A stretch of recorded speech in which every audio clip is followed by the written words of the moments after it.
భార్యాభర్తల బృందం ప్రత్యేకమైనది. తనువులు వేరైనా ప్రాణం ఒక్కటే అన్నంతగా ఒకరిపై ఒకరు ఆధారపడి బతుకుతుంటారు చాలా మంది. ఆ కోవకు చెందిన వారే ఈ భార్యాభర్తలు కూడా. వారికి పెళ్లై 20 ఏళ్లు దాటింది. వారిది అన్యోన్య దాంపత్యం. ఎన్ని కష్టాలు ఎదురైనా అధిగమించారు. 2 పిల్లలతో ఉన్నంతలో సంతోషంగా జీవిస్తున్నారు. పేదరికాన్ని పట్టించుకోలేదు. తమ పిల్లల చదువులు, తమ జీవితం ఏదో తమది. అలా ఆనందంగా బ్రతుకుతున్న వారిని చూసి విధికి కన్ను కుట్టింది. ఇంటి పెద్ద అనారోగ్యంతో చనిపోయాడు. ఇది జీర్ణించుకోలేని ఆయన భార్య వారంలోపు తన ప్రాణాలు విడిచింది.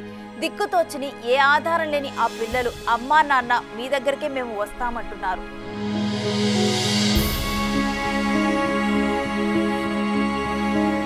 విజయనగరం జిల్లా కోమరాడ మండలం బట్టిమొగురి వలసకు చెందిన ఎం సుబ్బారావు పార్వతీ దంపతులకు 2 పిల్లలు పవన్, సంధ్యారాణి ఉన్నారు.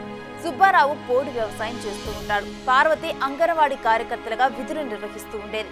కొన్ని రోజుల క్రితం సుబ్బారావు అనారోగ్యానికి గురయ్యాడు. చాలా ఆసుపత్రుల చుట్టూ తిరిగినా ఫలితం లేకుండా పోయింది.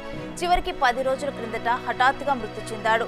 భర్త మృతిని తట్టుకోలేకపోయిన పార్వతి తీవ్ర అస్వస్థతకు గురై మంచం పట్టింది. అప్పటి నుంచి పార్వతీపురం జిల్లా ఆసుపత్రిలో చేర్పించి చికిత్స అందిస్తున్నారు. శనివారం ఆమె కూడా తుదిశ్వాస విడిచారు. దీంతో అనాథలైన ఆ పిల్లలు ఏ దిక్కు లేక అమ్మా నాన్న మీరు ఎక్కడా, మీ దగ్గరకు మేము వచ్చేస్తాం అంటూ ఏడవటం పలువురిని కంటతడి పెట్టిస్తోంది.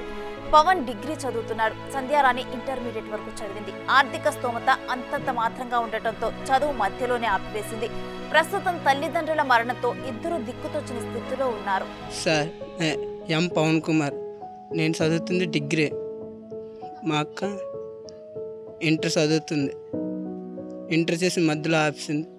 మా అమ్మ పేరు ఎం పార్వతి, మా నాన్న పేరు ఎం సుబ్బారావు. ఈ నెలలోనే చనిపోయారు, గత 10 డేస్లో. అలాగని మాకు ఆదుకోవడానికి ఎవరు లేరు.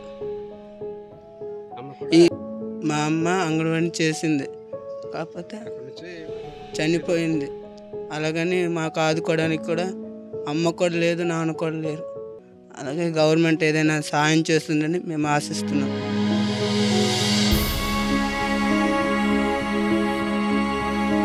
పార్వతి అంగన్వాడీ కార్యకర్తగా పనిచేసేది కాబట్టి ప్రభుత్వం వారు ఆదుకోవాలని తోటి అంగన్వాడీ కార్యకర్తలు అడుగుతున్నారు. అంగన్వాడీ కార్యకర్తలు చనిపోతే అంత్యక్రియలకు డబ్బులు ఇస్తామన్న ప్రభుత్వం పార్వతి అంత్యక్రియలకు 1 రూపాయి కూడా ఇవ్వలేదని, అంగన్వాడీ కార్యకర్తలు చనిపోతే వారి కుటుంబ సభ్యులకే ఆ ఉద్యోగాలు ఇస్తామన్న ప్రభుత్వం ప్రస్తుతం అనాథలైన ఆ పిల్లలకైనా సహాయం చేయాలని పలువురు కోరుతున్నారు. ప్రాజెక్టు సంబంధించి గంగరేగి వలస సెక్టారు కొమరాడ మండలంలో ఒక అంగన్వాడీ వర్కరు ఎం పార్వతి ఇటీవల కాలంలో మరణించింది. తనను మరణించిన వారం రోజుల ముందు భర్త సుబ్బారావు గారు చనిపోయారు. ఈరోజు సంధ్యారాణి ఇంటర్మీడియట్ చదువుతుంది. వాళ్ళ పాప పవన్ డిగ్రీ చదువుతున్నాడు. తల్లిదండ్రులు 2 కోల్పోయి అనాథలుగా మిగిలారు. వాళ్ళ చదువు మధ్యలో ఆగిపోయింది. ప్రభుత్వానికి సేవ చేసినటువంటి అంగన్వాడీ వర్కరు చనిపోయినప్పుడు 1 రూపాయి కూడా ప్రభుత్వం సహకరించడం లేదు. వాళ్ళకి ఎటువంటి బెనిఫిట్స్ కూడా ఉండడం లేదు. అందుకని మట్టి ఖర్చులు ఇస్తానన్నటువంటి ప్రభుత్వం మట్టి ఖర్చులు కూడా ఇవ్వలేదు. ఈరోజు ఆ కుటుంబాన్ని ప్రభుత్వం ఆదుకోవాలని చెప్పేసి అంగన్వాడీ వర్కర్స్ అండ్ హెల్పర్స్ యూనియన్గా మేము అనేక సార్లు ప్రభుత్వానికి విన్నవించుకున్నాం. ఒక అంగన్వాడీ కార్యకర్త ప్రజలకు సేవ చేసి ఈ రకంగా అకాల మరణం పొందితే ఆ కుటుంబం ఈరోజు రోడ్డున పడాల్సినటువంటి పరిస్థితి వచ్చింది.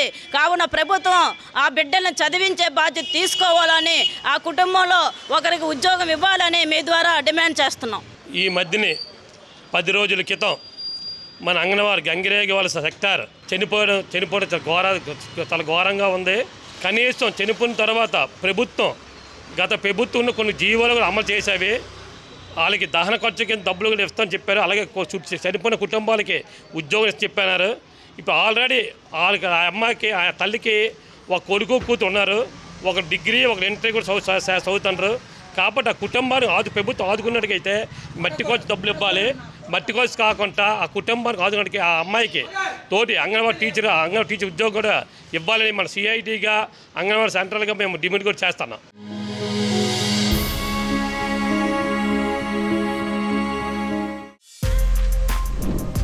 For more videos like this, subscribe Big TV channel.